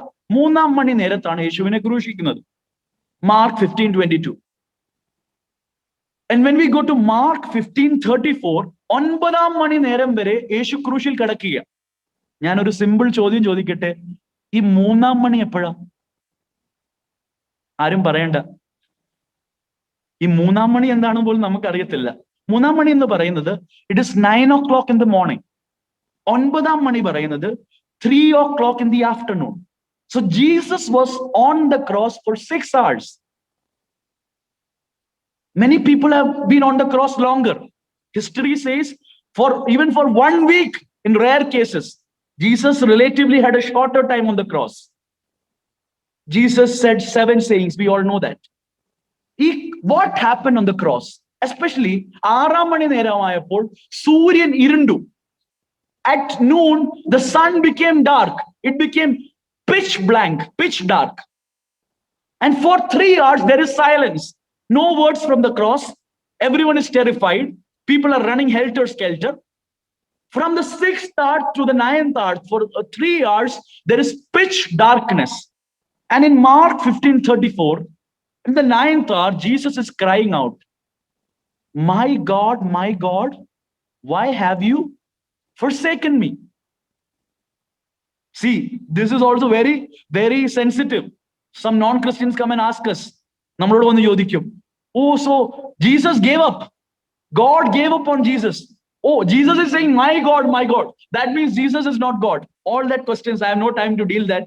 But let me tell you in a very brief and crisp manner, what happened on the cross. Especially when we look in the Garden of Gethsemane, it seems as if Jesus is afraid to face his death. ഞാൻ ചെറുപ്പം മുതലേ എന്റെ മനസ്സിലുള്ള ചോദ്യം, ഈ മിഷണറിമാരൊക്കെ മരണത്തെ ഒരു ഭയവുമില്ലാതെ നേരിട്ടപ്പോൾ നമ്മുടെ ക്യാപ്റ്റനായ ഈ യേശു കർത്താവ് മരണത്തിന്റെ അടുത്ത് വന്നപ്പോൾ പേടിച്ചു പോയോ? ഒരു ഭീരുവായോ? കഴിയുമെങ്കിൽ ഈ പാനപാത്രം. What is that happening? That fear or that kind of reluctance, that was not fear. A reluctance is not because of the physical pain. There is something more. There is something more. The cup represents God's wrath on sinners. Young people, you may be raised up in a Christian home. You may have all the good background. But if you do not understand the gospel, you are actually under God's wrath. This is serious business. സുവിശേഷത്തോട് പ്രതികരിച്ചില്ലെങ്കിൽ, സുവിശേഷം മനസ്സിലാക്കില്ലെങ്കിൽ, യോഹന്നാൻ 3:16 നമുക്ക് എല്ലാവർക്കും അറിയാം. യോഹന്നാൻ 3:36 നമ്മൾ പലപ്പോഴും മിസ്സാക്കാറുണ്ട്. എടുക്കണ്ട. വിശ്വസിക്കാത്തവന്റെ മേൽ ദൈവകോപം വസിക്കുകയാ. God is angry with sinners. God's anger is just, and that is represented by the cup of God's wrath. What happened on the cross? In the dark hours of Calvary, he who knew no sin, he was sinless, the Lamb of God without sin. പാപമറിയാത്ത യേശുവിന്റെ ആ ക്രൂശുമരണത്തിൽ ദൈവം, പിതാവായ ദൈവം എന്റെ പാപത്തിന്റെ ശിക്ഷ യേശുവിന്റെ മേൽ ചൊരിഞ്ഞു. Can you think? I am a sinner bound to go to hell, a place where God's presence cannot be experienced. ദൈവ സാന്നിധ്യം അനുഭവിക്കാൻ കഴിയാത്ത നരകത്തിൽ പോകാനിരുന്ന എന്നെ രക്ഷിക്കുവാൻ പിതാവായ ദൈവം പുത്രന്റെ മേൽ ആ ശിക്ഷ പകർന്നു. പാപം വഹിക്കുന്ന, പാപം അറിയാത്ത യേശു പാപിയായില്ല, പാപമായി തീർന്നു. He did not become a sinner, he became sin. He was bearing my sin. On that cross, when Jesus bore my sin, Father looked away. പിതാവ് മുഖം മറച്ചു. On the cross, he bore my sin and the wrath of God was satisfied. Young people, on the cross, Jesus took my shame, my curse, my sin, my punishment, and he became sin so that I could become the righteousness of God.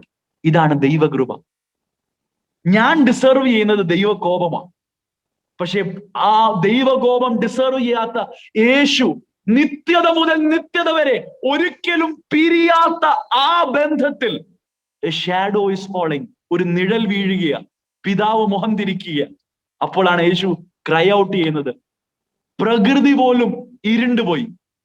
3 മണിക്കൂർ എന്റെ പാപത്തെ യേശു ക്രൂശിൽ വഹിക്കുമ്പോൾ Jesus is crying out. He is not crying out in despair.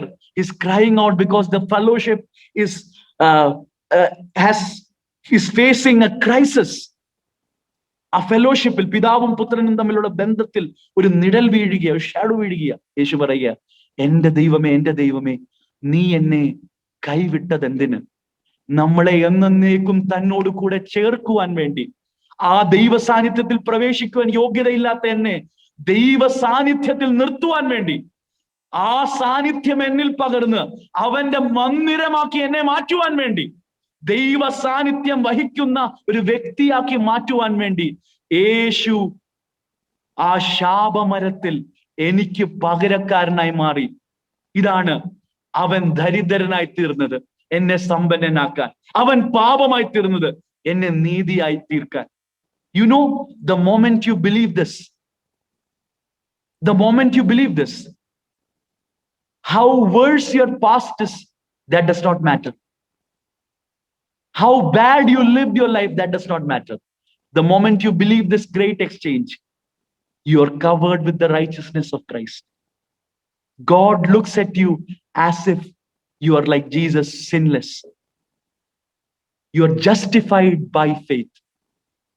ഇന്ന് എന്നെ കേൾക്കുന്ന ആരെങ്കിലും, മാതാപിതാക്കളാകട്ടെ, യുവതി യുവാക്കന്മാരാകട്ടെ, ഈ യഥാർത്ഥ ദൈവകൃപ സ്വായത്തമാക്കിയിട്ടില്ലെങ്കിൽ, this is your moment. Let this grace visit you. You cannot change yourself. You are born in sin. You are a recipient of God's wrath. You want to do good. You want to live a life that pleases God. You try. Every youth meeting you say, I want to become a child of God. I am submitting. All that is going to work only if you receive this gospel, receive this justification by faith. Jesus died in my place. Jesus died in my place. ഇതാണ് ദൈവകൃപ. ഇതാണ് ദൈവകൃപ ഉദിച്ചതിന്റെ തെളിവ്. ഈ യേശുവുമായിട്ടൊരു encounter എന്റെ ജീവിതത്തിൽ നടക്കുക, ഈ ദൈവകൃപ എന്നെ വിസിറ്റ് ചെയ്യുക. പിന്നെ എന്റെ ലൈഫിന്റെ ചോദ്യം ഈ ഭൂമിയിൽ എന്തോ ഉണ്ടോ ഇല്ലയോ എന്നല്ല. ഞാൻ നരകത്തിന് വിറകാകാൻ പോയ വ്യക്തിയാണ്. ഞാൻ നിത്യ നരകം ലാക്കാക്കി, മരണ കവാടങ്ങളെ ലാക്കാക്കി പോയ വ്യക്തിയാ. പക്ഷേ ഈ കൃപയാൽ അവൻ എന്നെ തേടി വന്നു. പാപമറിയാത്തവൻ പാപമായി തീർന്നു. ഞാൻ അവനിൽ ദൈവത്തിന്റെ നീതിയായി മാറി. ഇതാണ് എന്റെ മേൽ ഉദിച്ച ദൈവകൃപ. ഇന്ന് ഈ പ്രഭാതത്തിൽ ഈ ദൈവകൃപയെ അനുഭവിക്കാത്ത ആരെങ്കിലും എന്നെ കേൾക്കുന്നെങ്കിൽ പരിശുദ്ധാത്മാവ് എന്നോട് വീണ്ടും വീണ്ടും പറയുക, ഈ ദൈവകൃപ ആസ്വദിക്കാത്ത ചിലർ ഇത് കേൾക്കുന്നുണ്ട്. Boys and girls, young people, you only one life. If you experience this grace, your life will be never the same again. I have experienced this grace. This grace touched me and changed my life. ഞാനും നിങ്ങളെപ്പോലൊരു യവനക്കാരനാണ്. ഞാനും ഈ ലോകത്തിന്റെ മോഹത്തിൽ അടിമപ്പെട്ടു പോകേണ്ടിയിരുന്ന വ്യക്തിയായിരുന്നു. പക്ഷെ ദൈവകൃപ എന്നെ തേടി വന്നു. God is giving you one more opportunity to respond to God's grace. ഇന്ന് ഞാൻ ചോദിച്ച ആ ചോദ്യത്തിൽ മടങ്ങി വരികയാണ്. ദൈവകൃപ അനുഭവിച്ചതിന്റെ തെളിവെന്താ? ഈ ഗ്രേറ്റ് എക്സ്ചേഞ്ച് നമ്മുടെ ജീവിതത്തിൽ നടന്നതാ. ഞാൻ ദരിദ്രനായിരുന്നു, ഞാൻ പാപത്തിന്റെ ദാസനായിരുന്നു. അവൻ എന്നെ വിടുവിച്ചു, സ്വർഗത്തിന്റെ അവകാശിയാക്കി മാറ്റി. I am the richest man on planet earth because all is mine, because Christ is mine. He has become my portion. He has become my possession. He has become mine. Blessed assurance, Jesus is mine. Oh, what a foretaste of glory divine. ഈ പാട്ട് എഴുതിയ ഫാനി ക്രോസ്ബിയെ കുറിച്ച് നിങ്ങൾ എല്ലാവരും കേട്ട് കാണും. പക്ഷെ ഈ ഫാനി ക്രോസ്ബിയുടെ ലൈഫിൽ ചെറുപ്പത്തിൽ തന്നെ ഒരു ഡോക്ടറിനുണ്ടായ കൈമോശം കൊണ്ട് കാഴ്ച നഷ്ടപ്പെട്ടു പോയി. ഈ കാഴ്ച നഷ്ടപ്പെട്ടു പോയ ഫാനി ക്രോസ്ബിയോട് പലപ്പോഴും ചോദിച്ചിട്ടുണ്ട്, ആ ഡോക്ടറിനോട് നിങ്ങൾക്ക് എന്തെങ്കിലും പകയുണ്ടോ? പുള്ളിക്കാരി പറയുന്നത്, if I see the doctor once again in my life I will say thank you. കാരണം എന്റെ പുറത്തെ കണ്ണുകൾ നഷ്ടപ്പെട്ടെങ്കിലും അകക്കണ്ണുകൾ തുറന്ന് ഈ ദൈവകൃപയെ എനിക്ക് കാണാൻ പറ്റി. I could see Jesus my saviour. ഇന്ന് നമ്മുടെ എല്ലാവരുടെയും പുറം കണ്ണ് തുറന്നിരിക്കുക. പക്ഷെ ദുഃഖകരമെന്ന് പറയട്ടെ, വേണ്ട നിലയിൽ നമ്മുടെ അകക്കണ്ണ് തുറന്നിട്ടില്ല. അതുകൊണ്ടാണ് പലപ്പോഴും നമ്മുടെ സാഹചര്യങ്ങളിൽ നാം ദൈവകൃപയുടെ അടയാളം അന്വേഷിക്കുന്നത്, നമ്മുടെ ഭൗതിക നന്മയിൽ ദൈവകൃപയുടെ അടയാളം അന്വേഷിക്കുന്നത്.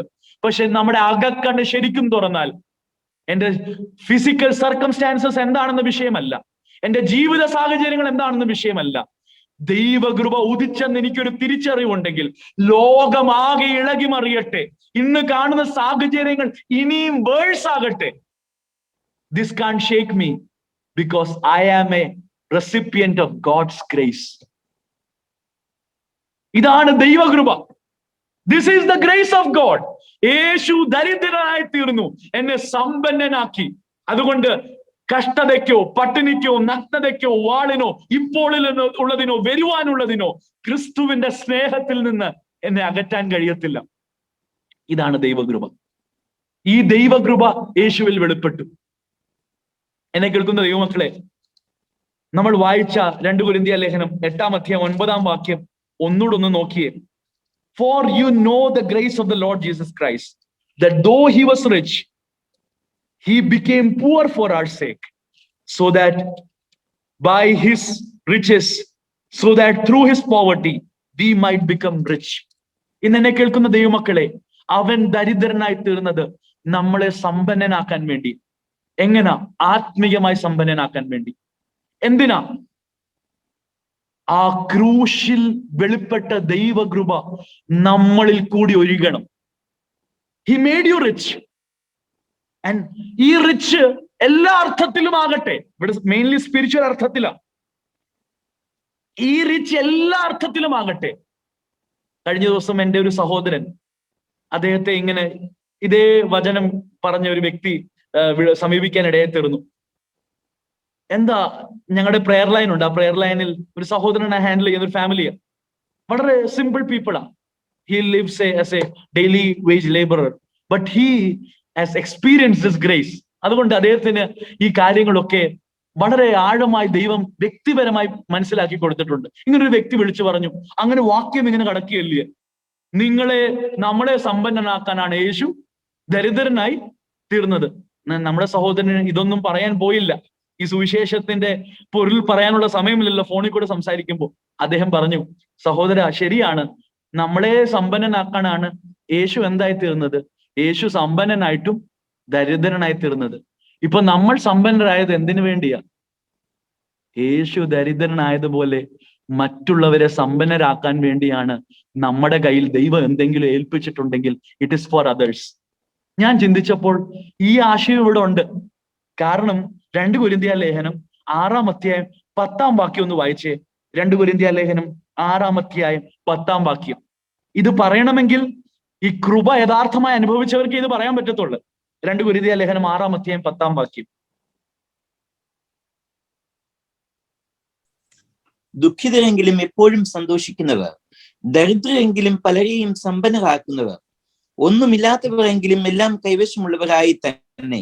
ഇതാണ് കൃപയുടെ മഹാത്മ്യം. ഞങ്ങൾ ദരിദ്രരെങ്കിലും, പൗലോസ് കൃപ അനുഭവിച്ചിട്ട് റോമാ സാമ്രാജ്യത്തിലെ ഏറ്റവും വലിയ സമ്പന്നനായില്ല. ഉള്ളത് പോയ കണക്കാണ് നമുക്ക് എല്ലാവർക്കും അറിയാം. പിന്നെ ഈ പൗലോസിനെ കുറിച്ച് നമ്മൾ ഘോരം പ്രസംഗിക്കുമെങ്കിലും പൗലോസ് പോയ വഴിയെ പോകാനൊന്നും നമുക്ക് വലിയ താല്പര്യമൊന്നുമില്ല. അതല്ല ദൈവകൃപയെന്ന് നമ്മൾ ചിന്തിക്കും. ഇന്ന് അങ്ങനെ ഒരാളെ കണ്ട നമ്മൾ പറയും, ഇവൻ മരമണ്ടനാണല്ലോ, ഇവനൊന്നും നേടിയില്ലല്ലോ എന്ന് നമ്മൾ പറയും. പൗലോസ് ഇന്ന് ജീവിച്ചിരുന്നെങ്കിൽ നമ്മുടെ കണക്കിന് പൗലോസ് ഒരു മണ്ടനാ. കാരണം ഉള്ളതെല്ലാം നഷ്ടപ്പെടുത്തി. പക്ഷെ എന്തിനാ? ഞങ്ങൾ ദരിദ്രരെങ്കിലും ഞങ്ങൾ അനേകരെ സമ്പന്നരാക്കുക. ദൈവകൃപ ഒരുവനിൽ വ്യാപരിച്ച അവനിൽ കെട്ടി നിൽക്കുന്ന ഒരു ദൈവകൃപയല്ല, അവനിൽ പ്രതിഫലിക്കുകയും അവനിൽ നിന്ന് ഒഴുകും. This grace will flow. എന്റെ വാക്കുകളെ ഞാൻ ഇപ്പോൾ നിർത്താൻ പോകുകയാണ്. നമ്മുടെ സമയം അത് അതിശീഘ്രം മുൻപോട്ട് പോയി. ദൈവകൃപ നമ്മൾ മനസ്സിലാക്കണം. അത് മനസ്സിലാക്കണമെങ്കിൽ we must look at the cross. Cross ഇല്ലാതെ ഒരു ദൈവകൃപയില്ല. ദൈവകൃപയുടെ പിനക്കിൾ, ദൈവകൃപയുടെ climax, the crescendo of God's grace, ദൈവകൃപയുടെ ആ ഉച്ചസ്ഥായി എന്ന് പറയുന്നത്, ആ പരമകാഷ്ടം എന്ന് പറയുന്നത്, it is on the cross. That is where he bled and died. He took my wrath. He died in my place. He suffered separation that I may be joined into God's family. He drank my cup. He took my hell. That is the gospel. ആ gospel അനുഭവിച്ച വ്യക്തിക്ക് ഒരുപക്ഷെ സമ്പത്ത് കാണും. പക്ഷെ ആ സമ്പത്ത് പോലും അവനുള്ളതല്ല. അത് അനേകരെ സമ്പന്നരാക്കുവാനുള്ള ദൈവകൃപ. ഈ ദൈവകൃപ അനുഭവിച്ച വ്യക്തിയെ കണ്ടാൽ അറിയാം. ഈ ദൈവകൃപ അനുഭവിച്ച ഒരു സഭയെ കുറിച്ച് ഈ പശ്ചാത്തലത്തിൽ തന്നെ പൗലോസ് പറയുന്നുണ്ട്.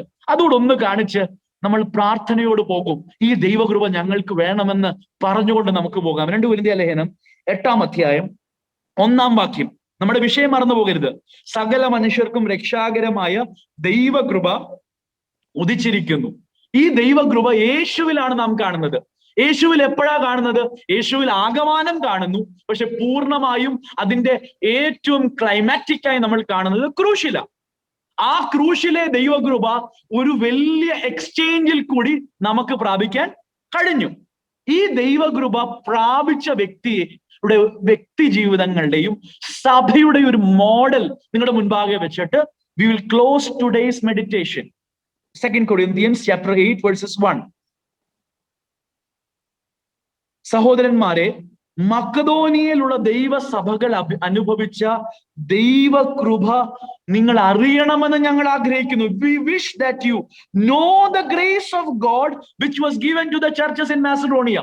ബ്രിസ്റ്റോളിലുള്ള ദൈവസഭയ്ക്ക് ദൈവകൃപയുണ്ടോ എന്ന് ഒന്ന് അളന്നു നോക്കാൻ പറ്റിയ ഒരു വാക്യമാണ്. ഒരു തട്ടിച്ചു നോക്കാൻ പറ്റിയ ഒരു സഭയാണ്. ഞാൻ അധികം ഒന്നും എക്സ്പ്ലെയിൻ ചെയ്യാൻ പോകുന്നില്ല. the point is very clear. Just you can read it, self-explanatory. Macedonian ചർച്ചസിൽ വ്യാപരിച്ച ദൈവകൃപയുടെ അടയാളം എന്തുവാ? മറ്റ് സഭകൾക്കില്ലാത്ത soundproof AC church hall ഉള്ളതാണോ? അല്ല, ഞങ്ങളുടെ ചർച്ച വന്നാൽ മതി, ഭയങ്കര കാർ പാർക്കിംഗ്. അതാണോ അവർക്ക് കിട്ടിയ ദൈവകൃപ? നമുക്ക് ദൈവകൃപ ഉള്ളതിന്റെ അടയാളമൊക്കെ ഇതാ. നല്ല സൗകര്യങ്ങൾ ഉള്ളതിന് നല്ലതാ. ഞാനിപ്പോൾ സംസാരിക്കുന്നത് നല്ലൊരു ദൈവസഭയിൽ നിന്ന് ഇരുന്നുകൊണ്ടാണ്. അതോർത്ത് സ്തോത്രം. ദൈവം തരുന്ന സാഹചര്യങ്ങൾക്കായി നന്ദി. പക്ഷെ ദൈവത്തിന്റെ കൃപയുടെ അടയാളങ്ങളല്ല ഭൗതിക മണ്ഡലത്തിൽ കാണുന്ന ഒന്നും. അതൊന്ന് അടിവരയിട്ട് നമ്മുടെ ബൈബിളിൽ അത് എഴുതി വെക്കണം. എവിടെയെങ്കിലും എഴുതി വെക്കണം, നമ്മുടെ വീട്ടിൽ ഒട്ടിച്ചു വെക്കണം. ഞാൻ ഇന്ന് അനുഭവിക്കുന്ന നന്മകളൊന്നും ദൈവകൃപയുടെ അടയാളമല്ല. അങ്ങനെയാണെങ്കിൽ അംബാനിയാണ് ദൈവകൃപ ഏറ്റവും അധികം അനുഭവിക്കുന്നത് ഇന്ത്യയിൽ.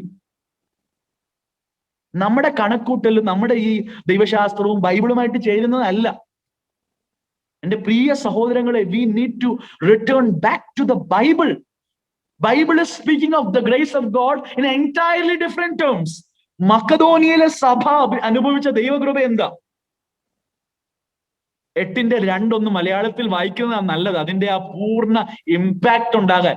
ഇംഗ്ലീഷിൽ വായിച്ചാൽ I know young people will benefit, you can read along with that in English. പക്ഷെ മലയാളത്തിൽ ഒന്ന് വായിച്ചത്. കഷ്ടത എന്ന കഠിന ശോധനയിലായിരുന്നിട്ടും അവരുടെ സന്തോഷ സമൃദ്ധിയും മഹാദാരിദ്ര്യവും ധാരാളം ഔദാര്യം കാണിക്കുവാൻ കാരണമായി തീർന്നു. കഷ്ടത എന്ന കഠിന ശോധനയിൽ ആയിരുന്നിട്ടും ദൈവകൃപ അനുഭവിച്ച സഭ എവിടാ? കഷ്ടതയുടെ എന്ന കഠിന ശോധനയ്ക്കകത്ത് ഒരു പ്രിസണിൽ എന്നതുപോലെ കഷ്ടത എന്ന പ്രിസണിൽ ഇരിക്കുക. അവരുടെ അതീവ ദാരിദ്ര്യം. എന്നെ കേൾക്കുന്ന ബ്രിസ്റ്റോളിലെ ദൈവമക്കളെ, ഈ 8:2 വായിച്ചാൽ നമ്മൾ പറയും ഈ ദൈവസഭയ്ക്ക് കൃപ ഒട്ടുമില്ലെന്ന്. കഷ്ടത എന്ന കഠിന ശോധന, അവരുടെ മഹാദാരിദ്ര്യം അങ്ങ് ഞെരുക്കുകയാ. കഷ്ടത ഒരു വശത്തോട്, പെർസിക്യൂഷൻ ഒരു വശത്തോട്, അപ്പുറത്തെ വശത്തോടെ പോവേർട്ടി, പെർസിക്യൂഷൻ, ഇത് കൂടി അവരെ അങ്ങ് ഇട്ട് ഞെരുക്കുകയാ. പലപ്പോഴും പറയത്തില്ല, അകത്തും പുറത്തും പീഡനം വന്നപ്പോൾ നമ്മൾ പാടും. പക്ഷെ ഇതുപോലെ കഷ്ടത നമ്മൾ ആരും പോയിട്ടില്ല. നമ്മുടെ പോവർട്ടി റിലേറ്റീവ് പോവർട്ടി. നീ പറയാൻ സമയമില്ല, എന്നാലും ഞാൻ ഒറ്റവാക്കി പറയുക. നമ്മൾ വലിയൊരു നമ്മുടെ കാൾ കൂടിയവരെ നോക്കി പറയും ഞങ്ങൾ പാവങ്ങൾ. സൈക്കിളുള്ളവൻ ബൈക്കുള്ളവനെ നോക്കി പറയും ഞങ്ങൾ പാവങ്ങൾ. ബൈക്കുള്ളവൻ 800 ഉള്ളവനെ നോക്കി പറയും ഞങ്ങൾ പാവങ്ങൾ. നമ്മൾ ഇച്ചിരി കൂടിയ വണ്ടിയാണെങ്കിൽ നമ്മൾ ബെൻസ് ഉള്ളവനെ നോക്കി പറയും ഞങ്ങൾ പാവങ്ങൾ. ബെൻസ് ഉള്ളവൻ കാഡിലാക്കിനെ നോക്കി പറയും ഓ ഞങ്ങൾക്കതൊന്നുമില്ല, ഞങ്ങൾ എന്താ. നമ്മുടെ എല്ലാം റിലേറ്റീവ് പോവർട്ടിയാ. Macedonian church was an absolute poverty. പക്ഷെ പൗലോസ് പറയുന്നത് നിങ്ങൾ ആരും തിരിച്ചറിയാത്ത ഒരു ദൈവകൃപ ആ ദൈവസഭയിൽ വ്യാപരിക്കുന്നുണ്ട്.